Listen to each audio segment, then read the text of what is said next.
What's up mga kaspiro? So ngayon makakasisi din naman tayo after ilang months. So samahan nyo kami na mag-adventure sa west coast ng Palawan. So galing sa gilid, meron pa tayong 2 hours na boat ride papunta sa spot. At sobrang linaw ng dagat ngayon guys, grabe. At napakaraming isda.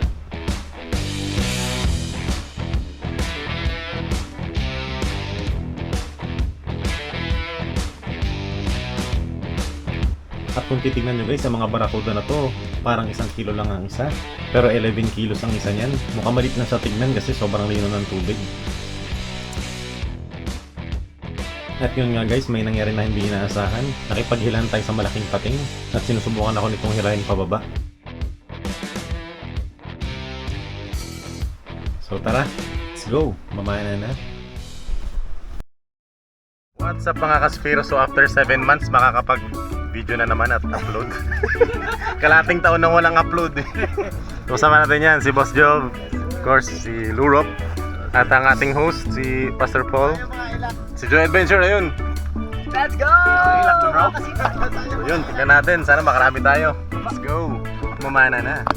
Wala ko ah. Grabe linaw. Alright guys, load na tayo ng pana. So kung mapapansin nyo, gamit ko ang aking main gun. Wooden gun ito siya. At triple band dito, para long range talaga. At yun, unang target, may nakita tayong lifty. Kaso lang tumutok ako sa kanan. Yung pala, kaliwa pumunta. Ang galing! Ang galing! So yun guys, may nasapatan tayo na lifty dito sa ilalim.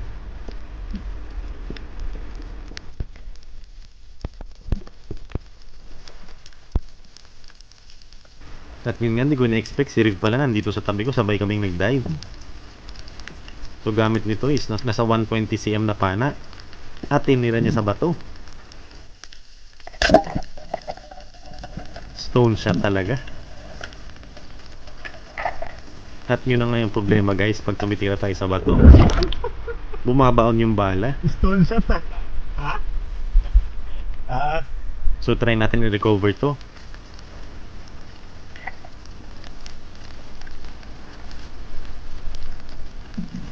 Yun, sa pulsa na yung lifty. Ang problema, ang laki ng sakripisyo. Pumasok talaga dun sa gilid. Tumusok talaga sa bato yung shaft. At yung shaft na to guys, hindi to basta-basta dahil imported pa to galing Italy. Kulang-kulang 6,000 ang bala na yan. Tumusok? Tingnan kita. Drawa kita. Nakatusok eh. Tumusok.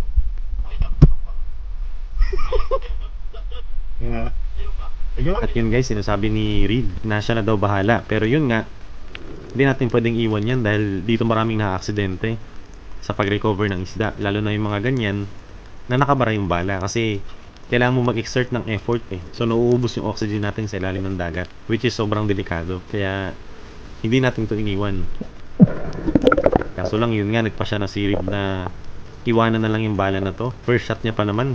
At ang problema, wala siyang dalang ekstrang bala or ekstrang shaft. Wala rin kaming dalang ekstrang pana, kaya goodbye na ang shaft.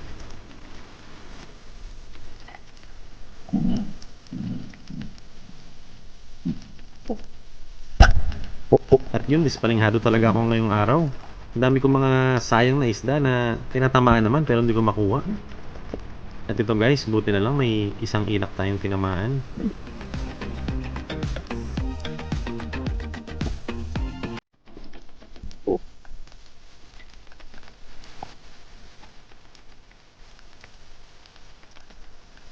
Yun, sapul na sapul.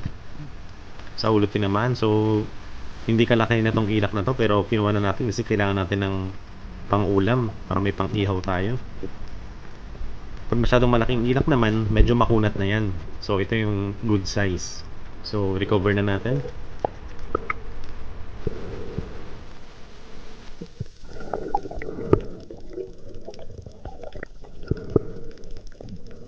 So kung mapapansin nyo guys, tinali ko to sa buya ko dyan sa tali kasi wala akong stringer. At yun na nga, nagulat ako, may malaking pating na nakatutok sa akin. Huli ko na naon yung camera pero ang lapit na sa akin yan. Minsan ko lang kasi makita yung mga pating na umaangat sa bahura. Usually kasi nasa ilalim yan. Pero this time umaangat ito. Kaya medyo delikado at malaki ito. Malayo lang kaya mukha maliit pero malaki yan.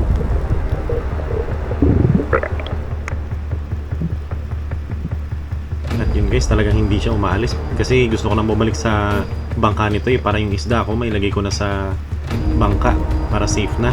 Pero umaaligid talaga siya sa likod ko.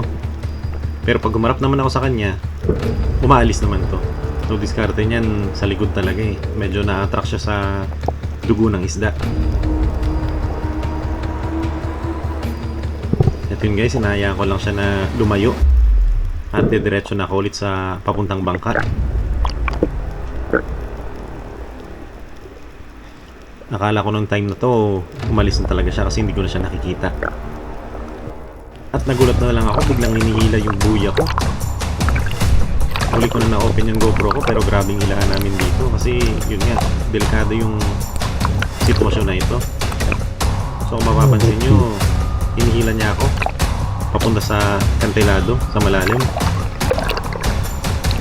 Pababa siya. At ang bigat nito guys, sobrang bigat. Sobrang sakit na ng kamay ko kasi pilit ko siyang hinihila pataas.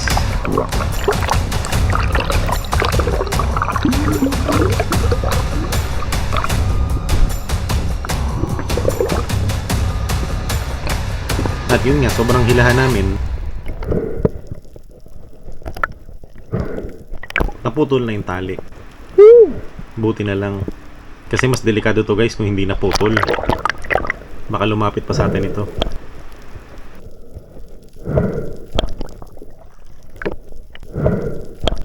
Yun na lang ngayong huli ko ngayong araw. Kinuha pa ng pating. So talaga may mga araw na ano eh, na maalat talaga.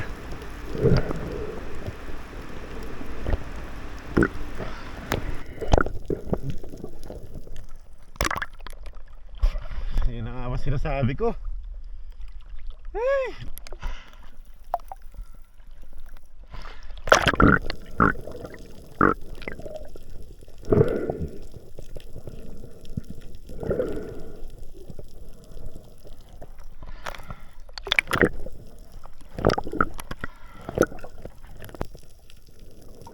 So yun, ewan ko kung napapansin nyo na nandyan si Joy sa ilalim.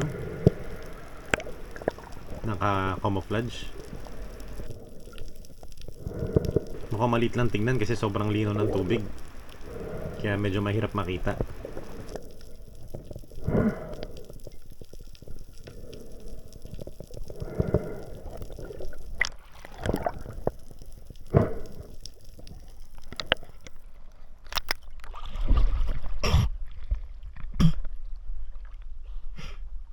Kinain ng pating huli ko? Ha? Kinain ng pating. Bakit pati kanina? Kaya nga, kinain niya yung huli ko. Aray ko. Tinali ko lang ulit. Bad trip talaga. Pagkatira mo kinain na agad? Hindi, nilagay ko sa buya. Doon niya kinain. So guys, ito na ang huli natin. Yan. Ay nako. Ano isda nga yan? Ilak. Good size pa naman. Wala na. Saya ko na kanina eh. Ito yung isa. Tali ko lang ulit. Wala. Talas ng ngipin ng pating. Ito muntik pa pala naputol oh.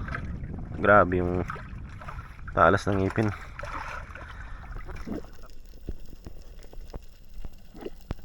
So yun guys, ambush tayo this time. So patong lang tayo dito sa bato at sobrang daming labahita. Grabe. Ang sarap ang ihaw niyan.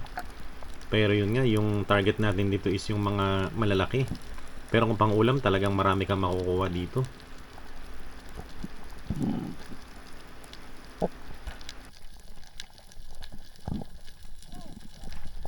At yun, may dog tuto na sa likod natin. Ang laki.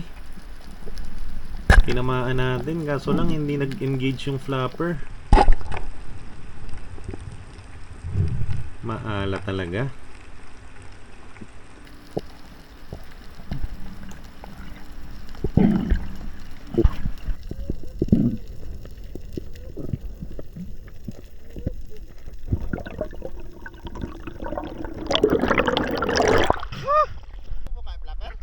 Parang tinamaan man. The place. Daplis ba? The place. Sayang mga tat.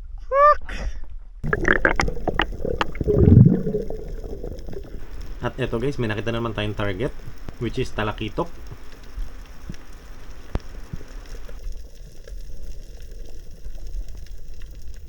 Tinamaan natin. Kaso lang nakawala na naman. Grabe tong araw na to. Yung mga ganitong araw talaga eh. Pero sinasabi ko sa inyo, babawi tayo the next day. Wala talaga.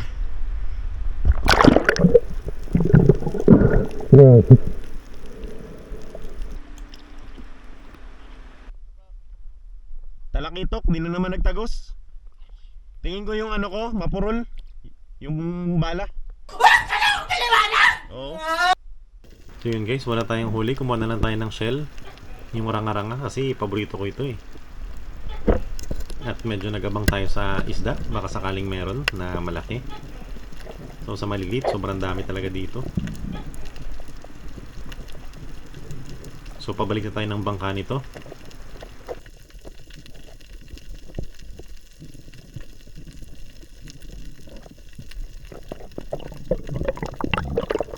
At yun nga, napansin ko walang laman yung shell. Umang pala. Wala talaga tayong ulam.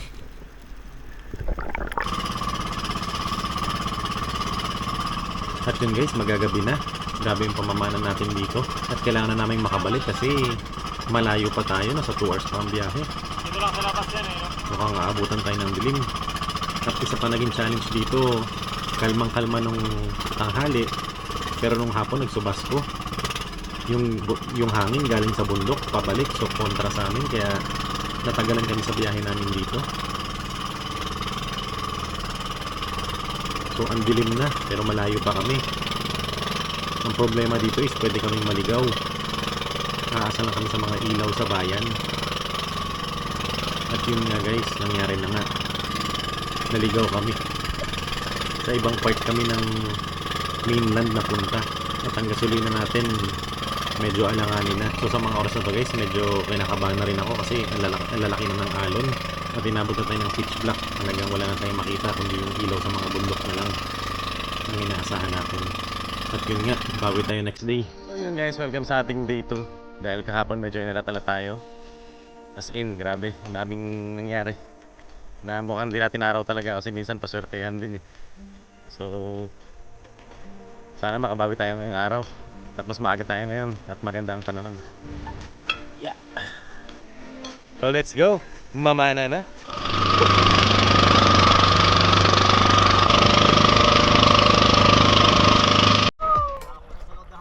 Grabe pagkalaki. Di pa ako nakababa.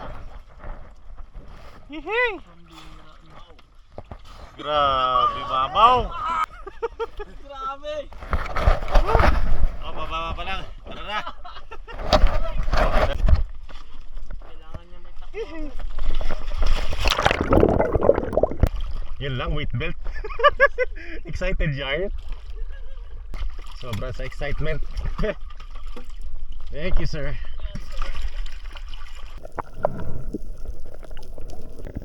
So ito na guys, nakakuha na si Joy ng tanigi. So may naspatan tayo ditong kawan ng mga barakuda. Pag ganito guys na kawan, hindi aggressive yan mga barakuda. Pero pag solo, yun yung nakakatakot. So kung titignan nyo, sobrang liit lang, di ba? Pero 11 kilos yan. So mapapansin nyo, hindi ko agad nilapitan. Pag pana ko, lumayo agad ako. Hinayaan ko muna siya mapagod. Kasi sobrang delikado nitong barakuda. Actually, mas nakakatakot pa ito kaysa sa mga pating. Mas aggressive ito. So this time, kailangan natin mag-ingat. Ayoko siyang ilapit sa akin dahil baka biglang umatake. So kailangan natin tawagin yung bangka. So kailangan natin tawagin si Pastor Paul para iangat agad sa bangka. Kasi mahirap na. Hindi na siya namana ngayon kasi sabi niya kami daw muna. Dahil anytime naman, pwede siya bumalik sa spot na to. Ingat lang, Pastor, barakuda. Oo.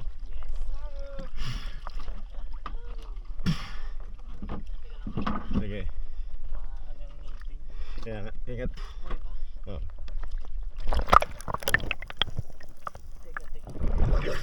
ako eh.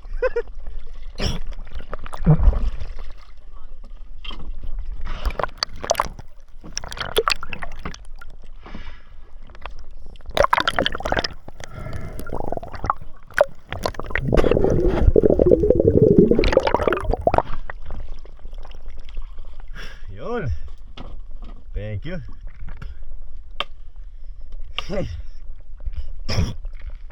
Okay.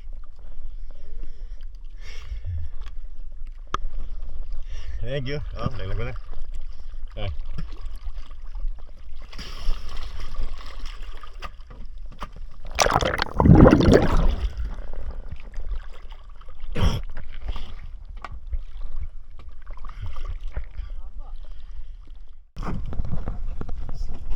At yun mga kaspiro, nakadali tayo ng Barracuda.